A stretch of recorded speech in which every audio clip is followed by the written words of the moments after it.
Bom dia! Bora, sexto ano, fazer uns exercícios complementares dos módulos 12 e 13? Vamos lá? A tia preparou uns exercícios bem bacanas para vocês, tá? Eu vou dar aqui no módulo 12, fala das características de textos jornalísticos no geral, tá bom? E o 13 vai falar da notícia em especial. Então, eu comecei aqui com um exercíciozinho pra gente ver assim, se a gente detecta que tipo de gênero que a gente está lidando, tá bom? Vamos lá. Tem um mini textinho aqui e uma perguntinha. Vamos então? Ó, concordo plenamente com o artigo Revolucione a sala de aula. É preciso que valorizemos o ser humano, seja ele estudante, seja professor. Acredito na importância de aprender a respeitar nossos limites e superá-los quando possível, o que será mais fácil se pudermos desenvolver a capacidade de relacionamento em sala de aula. Como arquiteta, concordo com a postura de valorização do indivíduo em qualquer situação. Se procurarmos uma relação de respeito e colaboração, seguramente estaremos criando a base sólida de uma vida melhor. E aí, tá assim, disponível. Aí você vê que é na Veja, cartas, acesso tal dia, tá tudo aí. Essas informações. Então, esse texto saiu da internet. E como a gente sabe de onde ele saiu? Porque tá ali, né? Revista Veja. Aí você tem que ter um conhecimento de mundo, saber que Veja é uma revista, né? E aí tá barra cartas, na seção de cartas.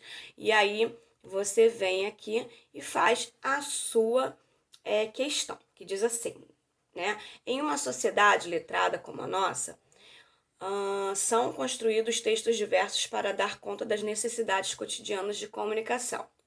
Assim, para utilizar-se de algum gênero textual, é preciso que conheçamos os seus elementos. A carta de leitor é um gênero textual que, então, nem perguntou de que tipo de gênero, já falou logo que o gênero é carta textual.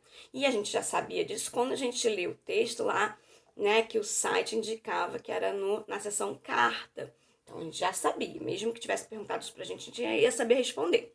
Mas a questão é outra coisa, né? É um gênero que. Aí tem aqui apresenta sua estrutura por parágrafos, organizados pela tipologia da ordem da injunção, ou seja, um comando, estilo de linguagem com alto grau de formalidade. Aí você vai me dizer.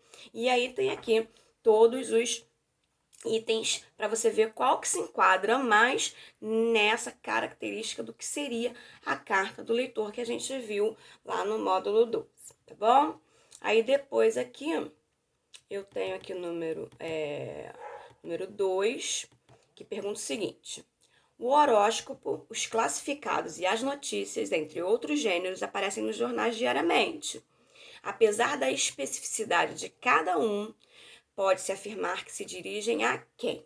E aí vocês vão fazer assim, vão olhar as alternativas e vai ver qual que se adequa melhor ao gênero jornalístico como um todo, né? Eu tenho vários gêneros que estão aí jornalísticos, né? Nesse aglomerado, são vários, mas eles devem ter alguma característica em comum para poder ter essa questão. Então você vai ver qual que é a característica em comum disso aí. Depois eu tenho a número 3 que diz o seguinte: tendo em vista que os gêneros apresentam determinadas características, identifique os gêneros apresentados a seguir. Aí eu tenho aqui número 1, textos jornalísticos que têm como função a exposição de informações. Esse texto pode ser descritivo e narrativo ao mesmo tempo, apresentando, portanto, tempo, espaço e personagens envolvidos.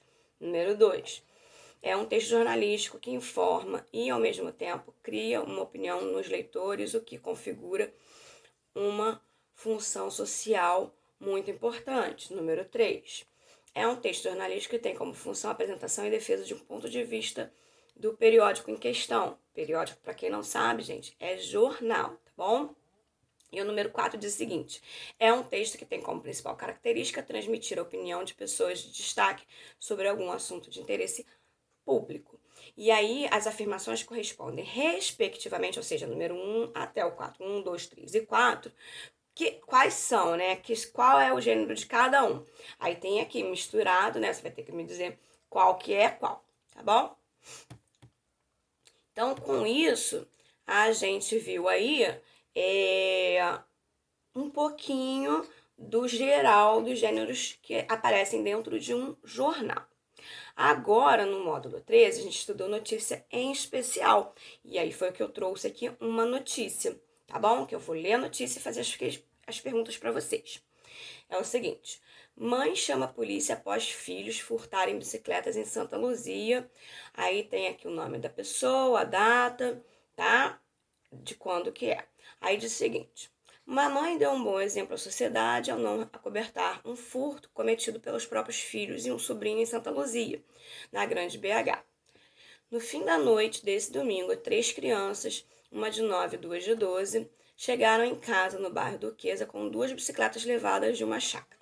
A dona da casa, Maria das Graças Rodrigues Ebert, de 36 anos, estranhou a atitude dos garotos e começou a questioná-los sobre a origem dos objetos. Como os meninos se recusavam a dizer a verdade, ela acionou a polícia militar para relatar o delito. Com a chegada dos militares, as 3 crianças recuaram e confessaram que haviam furtado as bicicletas. Os meninos indicaram a localização do sítio do bairro Palmital, para onde os 2 policiais do 35º Batalhão se dirigiram. A dona do imóvel não sabia do roubo e achou estranha a movimentação de pessoas no quintal de sua casa durante a madrugada. O sargento Daniel Marques disse que ela não queria abrir a porta, acreditando se tratar de um assalto. Falei que era policial militar e iluminei minha farda com uma lanterna. Isso tá entre aspas, tá, gente? Ainda assim, ela ficou insegura. Pedi então para ela acender a luz da varanda porque o lugar à noite é um breu, contou.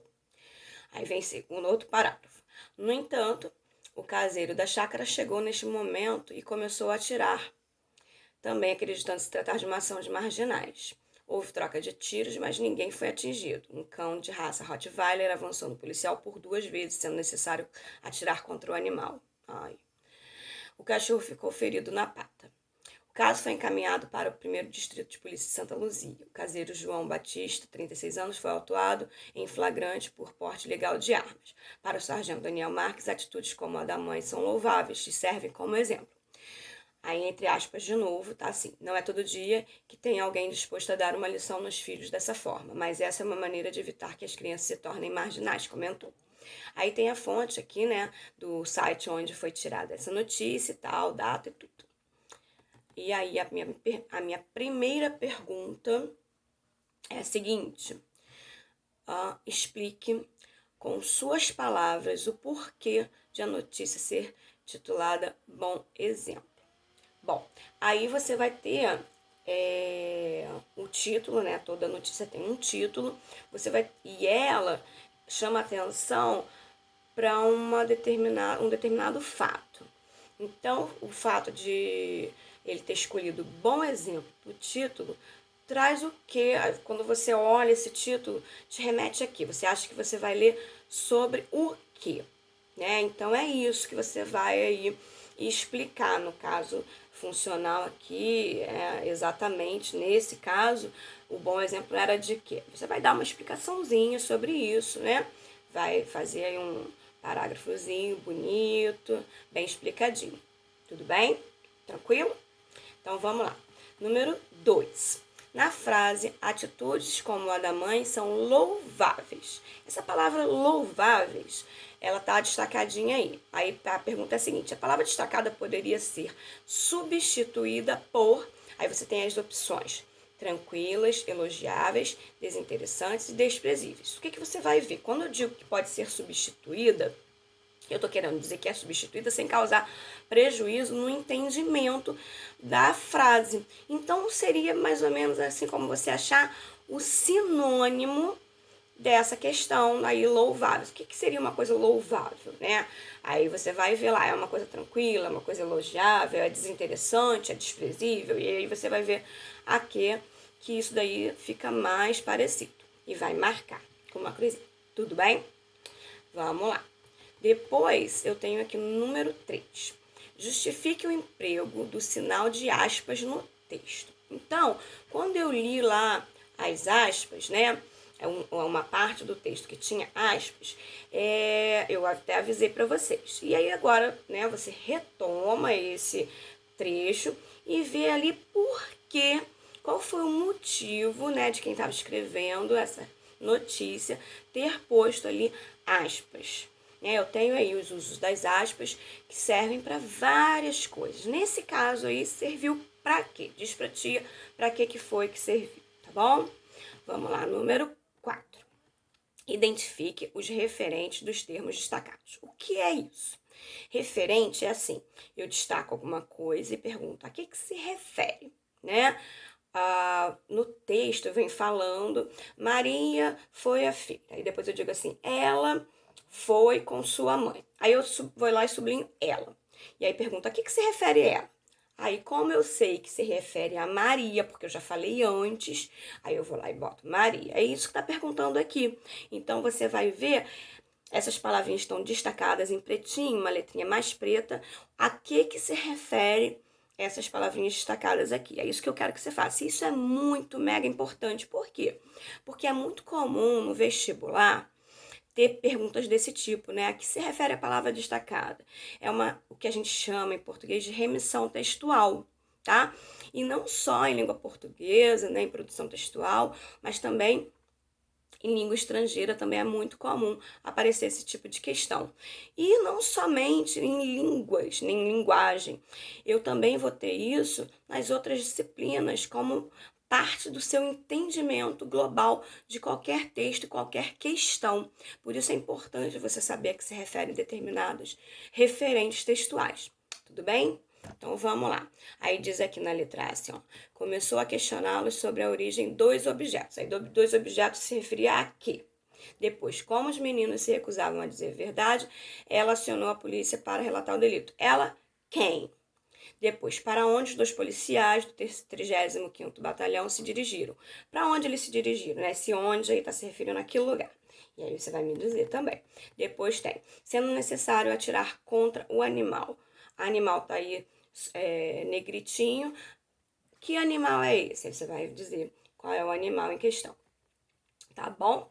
E aí eu tenho a número 5 agora, que diz o seguinte: qual é o objetivo do texto lido? Né? Para que serve o gênero notícia? Aí você tem que ir lá nos seus arquivos de informação, né, do que a gente estudou e vai pensar para que serve a notícia. A notícia, aí eu vou pensar, a notícia é um texto, né, que ele usa mais a objetividade ou mais a subjetividade? Aí eu vou pensar, a objetividade, né? Numa notícia você pode ir lá e dizer aquilo que você pensa. Um repórter, né? Quando ele vai noticiar um fato, no caso aí, essa notícia de uma mãe que delatou seus filhos e aí chamou a polícia, né? O policial, o que aconteceu, tudo direitinho como foi acontecendo. Isso foi exposto, quem estava escrevendo no caso, né? O repórter apareceu que ele acha injusto ou justo e tal. Isso aparece com mais frequência ou menos frequência?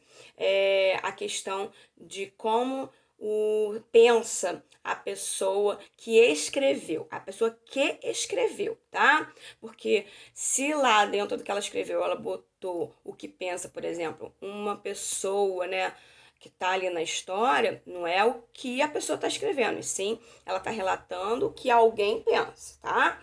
E tem essa diferença, isso pode confundir um pouquinho vocês, porque ali aparece o que o policial pensa sobre a questão da atitude da mãe, mas não é o que o repórter, né, o redator, ele não é o que ele pensa. Ele escreveu exatamente o que aconteceu. Então, partindo desse princípio dele achar isso, qual é o objetivo do texto lido? Eu tenho 4 alternativas. Ele quis informar, ele quis criticar, ele quis persuadir, ele quis ironizar. Então, deixa eu explicar aqui, porque eu acho que informar e criticar é bem fácil para vocês. Persuadir quer dizer quando eu quero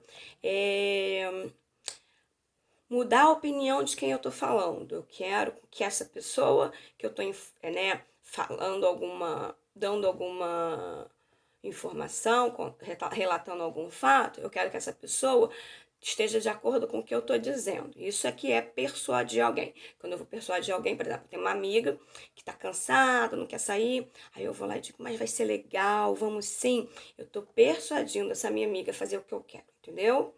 E ironizar. Ironizar é fazer piada, né?